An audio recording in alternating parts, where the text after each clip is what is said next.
Well, welcome to Access Racing. I'm Kevin. This week, something new came to me, Defunct Snocross teams.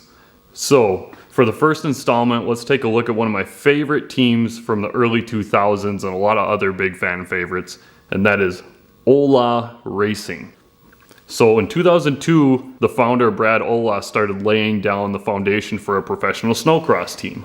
Olah was no stranger to running a race team. In the 90s, he operated Brad Olah Motorsports in snowmobile ice drag racing and ice oval on skidoo snowmobiles. So Brad had success even winning the Big Daddy for ice oval, which was the Eagle River Championship in the 440 class with Brian Johnstone. Brad, wanting to make a snowcross team, met with Team Arctic and race manager Brian Sturgeon, a retired ice oval racer. He had formed many relationships over the years, one of which being with Steve Thorson and Dean Schwartzwalter of TNS Racing. TNS, in business since 1987, had just produced 20 replicas of Tucker Hibbert's 2000 X Games snowcross sled for Arctic in 2001. Arctic was very pleased with TNS Racing and their sled building capabilities. Running and operating, and mostly important, marketing a snowcross team was not his strong points, according to Thorson. So when Olah, who possessed these strengths, came to CAT, it was the perfect matchup. Brad Olah was able to secure big-time sponsors, not just 1 or 2 seasons, but for multiple seasons, giving the team security and stability to focus on next season's racing, and not the usual yearly income or budget that some were worried about at the beginning of the year. Some of the other sponsors that they secured were Woody's Tractions devices, OGO, Jack's Link's Beef Jerky. I think the reason that marketing stood out for Olah was that the sleds stood out so much. Custom liveries, before the time of sleds, all of them being wrapped that you see now today.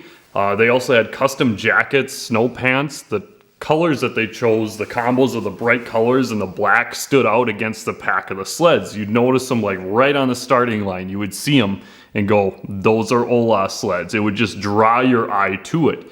But the flashy color combos wouldn't guarantee a successful team. Brad acquired a stacked stable of riders over the years. This list of riders includes the number 44 of TJ Gula, who won X Games gold for Hillcross. Then you have Trevor John, the number 85, with multiple podiums. Ken Ibsen, the number 40, who almost swept both classes on the 2004 Duluth season opener. But the number 100 of Earl Reimer made a pass on the last lap to beat him. Garth Kaufman, the number 48, a fast racer and a star in the Sled Deck movies. Then you had Curtis Crapel, the number 9, one of the infamous Crapel brothers, Sean being the other. And then rounded out by Ryan Simons, the 67, and Jeff Snow, the 192. Some of these names you may not recall, with it being now 20 years ago, which is crazy to think. But one that most of you will all remember is the number 781, which he started out in, and the number 4 of Robbie Malinowski. So that might ring a bell to you. Robbie in 2006 swept both championships for Pro Stock and Pro Open, helping to give Olah 3 out of the 4 championships for that season.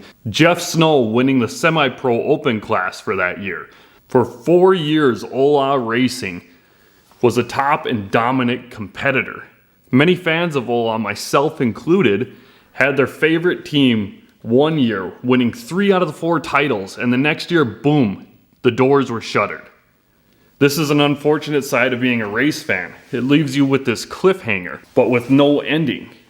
Especially back in 2007, social media was hardly a thing. Today, a team leaving will send out a post on their feed, which is appreciated, but would be great to see more videos from ISOC or the team itself, giving us some closure on maybe what the team is going to be up to as far as the racers, the mechanics, owners, why they left, etc. With Olah Racing, I remember reading a short online article stating Olah would no longer be racing snowcross. That's about all it contained. Show's canceled for me. No ending to that cliffhanger. My guess to why they left: the year or 2 prior had been horrible winters for a snowmobiler. We were in a drought for snow in the Midwest and sales were in the shitter for manufacturers. In 2007, Arctic didn't even produce mass race sleds. That was the year Olah left, so I'm thinking CAT cutting their budget, which puts more on a team to find funding elsewhere. Was this the case for Olah? So I'm not sure, but I'm guessing it would have contributed. One forum thread online had someone state they knew relatives of Brad Olah. They stated Brad got sick of the industry and didn't feel like he was making money. Sold most of the stuff to Christian Brothers Racing.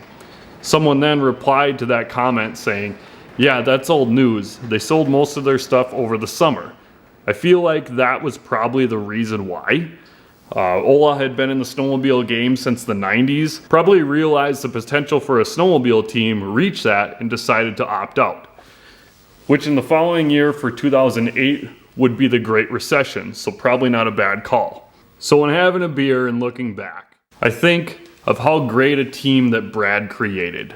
In 4 years, he built a model of a team that was replicated to this day in Snocross. Helped bring in companies like Jack Link's Beef Jerky that still helped to contribute to the sport this day. Even though it was a short run, it was an exciting one. So I want to say thanks for watching.